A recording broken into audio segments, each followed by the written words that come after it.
प्यारे किसान भाइयों नमस्कार। मैं तरुण कुमार आपका एक बार फिर से स्वागत करता हूं हमारे YouTube चैनल किसान जागरूकता का मंत्र में। और हमारे चैनल का मुख्य रूप से उद्देश्य यही है और आगे भी रहेगा कि किसान को ज़्यादा से ज़्यादा उर्वरक के प्रति जागरूक किया जा सके, क्योंकि जो हमारा देश है वह कृषि प्रधान देश माना जाता है। उसके बावजूद भी हमारे देश के कुछ किसान ऐसे हैं जो उर्वरक का इस्तेमाल अढंग तरीके से करते हैं, और जिस वजह से उनके खेत की उर्वरक क्षमता धीरे धीरे कमज़ोर होती जा रही है, जिसकी वजह से आने वाले समय में उन्हें फसल में कम पैदावार तथा मिट्टी की उपजाऊ क्षमता की दिक्कतें आने वाली हैं। इसलिए हम ज़्यादा से ज़्यादा किसान को जागरूक करने की कोशिश कर रहे हैं। और आज का जो हमारा विषय होगा, आज हम बात करने वाले हैं पोटास के बारे में। और उससे पहले मैं सभी किसान भाइयों से और व्यूअर्स दर्शकों से रिक्वेस्ट करूंगा कि जो भी हमारा वीडियोस देखते हैं वो हमारे चैनल को ज़्यादा से ज़्यादा घंटी वाला बेल आइकन दबाकर ज़्यादा से ज़्यादा सब्सक्राइब करें। और आज का जो हमारा विषय है वो है पोटास और एसओपी। पोटास क्या है, आज हम सबसे पहले बात करेंगे पोटास पर। पोटास देखिए, जो हमारी पोटास होती है वह म्यूरेट ऑफ पोटास होती है, जिसके अंदर 60% म्यूरेट ऑफ पोटास होती है। ध्यान से सुनिएगा, जो हमारा पोटास का कट्टा होता है उसके अंदर 60% म्यूरेट ऑफ पोटास पाई जाती है, तथा बाकी का जो इसका तत्व रह जाता है वह क्लोराइड बेस होता है, नमक बेस होता है। और यह, जैसा कि हमने आपको अपनी पिछली वीडियो में बताया था, यूरिया डीएपी की तरह यह भी हमारे पौधे का, फसल का मुख्य तत्व मानी जाती है।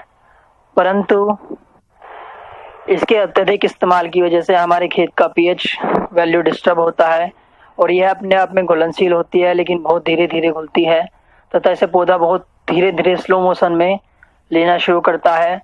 और वहीं अगर हम बात करें एसओपी की, तो एसओपी सल्फेट ऑफ पोटास, जो कि सल्फर बेस होती है, जिसके अंदर 50% पोटास होती है तथा कुछ मात्रा में सल्फर होता है, इसलिए इसे सल्फेट ऑफ पोटास कहा जाता है। और एमओपी के मुकाबले एसओपी का इस्तेमाल, सल्फेट ऑफ पोटास का इस्तेमाल ज़्यादा अत्यधिक रूप से बेहतर रहता है, क्योंकि यह अपने आप में 100% घुलनशील होती है तथा चलायमान होती है। एमओपी के मुकाबले यह हमारे खेत की पीएच वैल्यू को डिस्टर्ब नहीं करती, तथा साथ ही साथ इसमें सल्फर होने के कारण यह फंजीसाइड का, फफूंदी नाशक का भी कार्य करती है।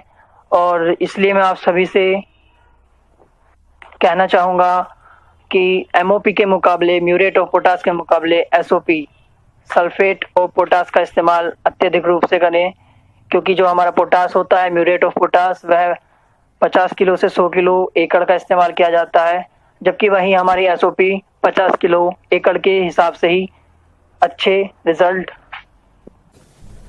देती है।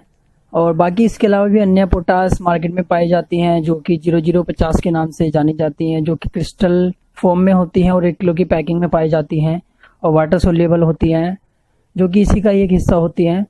और अगर बात करें हम पोटास के जो फ़ायदे हैं, पोटास लगाने से हमें फसल में क्या फ़ायदा होता है, फसल के अंदर क्या ग्रोथ होती है, तो देखिए, जो हमारा पोटास होता है वह किसी भी फसल में क्वालिटी कंट्रोल करने का, यानी कि सीधी भाषा में कहीं चमक लाने का कार्य करती है, तथा फल में वजन बढ़ाने का कार्य करती है। अगर हम गन्ने की बात करें तो गन्ने में शुगर की मात्रा को बढ़ाती है, गन्ने में वजन बढ़ाती है, साथ ही साथ यह गन्ने के अंदर रस की मात्रा को बढ़ाएगी, जिससे हमारा गन्ना वजनदार होगा। और अगर बात करें गेहूं और चावल की, तो यह गेहूं और चावल में दाने को वजनदार बनाती है, दाने का वजन बढ़ाती है, तथा दाने की क्वालिटी यानी चमक को कंट्रोल करती है। और इसलिए मैं सभी किसान भाइयों से रिक्वेस्ट करूंगा कि ज़्यादा से ज़्यादा एसओपी का इस्तेमाल करें और म्यूरेट ऑफ पोटास का इस्तेमाल कम से कम करें, क्योंकि यह हमारे पीएच वैल्यू को डिस्टर्ब करता है, जबकि अन्य पोटास हमारे पीएच वैल्यू को डिस्टर्ब नहीं करती। अगर जानकारी अच्छी लगी हो तो ज़्यादा से ज़्यादा लाइक करें, शेयर करें, चैनल को सब्सक्राइब करें। मैं इसी तरह आपके लिए जानकारी लेकर आता रहूँगा। तब तक के लिए नमस्कार।